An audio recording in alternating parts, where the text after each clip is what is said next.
আগামী 2 থেকে 3 সপ্তাহের মধ্যে সৌদি আরবের সঙ্গে একটি ঐতিহাসিক শ্রম চুক্তি সই করতে যাচ্ছে বাংলাদেশ, এমনটি জানিয়েছেন আইন উপদেষ্টা অধ্যাপক আসিফ নজরুল। শনিবার আন্তর্জাতিক মাতৃভাষা ইনস্টিটিউটে প্রবাসী কল্যাণ ও বৈদেশিক কর্মসংস্থান মন্ত্রণালয় আয়োজিত রেমিটেন্স ফাইটার্স ডে উপলক্ষে এক অনুষ্ঠানে তিনি এ তথ্য জানান। আসিফ নজরুল বলেন, বাংলাদেশের ইতিহাসে এমন শ্রম চুক্তি আগে কখনো হয়নি, এমনকি ভারত বা পাকিস্তানের সঙ্গেও এ ধরনের কোনো চুক্তি হয়নি।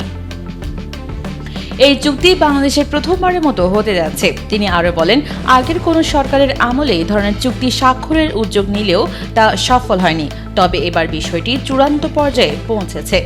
চুক্তিটি সই হলে সৌদি আরবের কর্মরত বাংলাদেশি শ্রমিকদের নিরাপত্তা ও সুরক্ষা আরও জোরদার হবে বলে আশা প্রকাশ করেন উপদেষ্টা।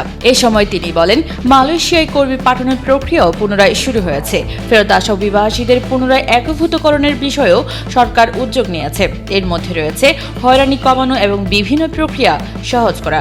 আসিফ নজরুল বলেন, আমরা আমাদের সেবা সম্পূর্ণ ডিজিটাল করেছি। এখন যারা বিদেশে যাচ্ছেন তারা এর সুফল পাবেন।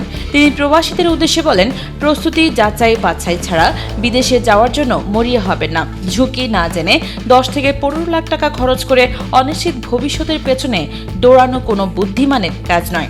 প্রবাসী কর্মীদের তিনি সতর্ক করে বলেন, ভুয়া রিক্রুটমেন্ট এজেন্টদের বিষয়ে সাবধান থাকুন এবং যাচাই বাছাই করে বিদেশ যাওয়ার সিদ্ধান্ত নিন।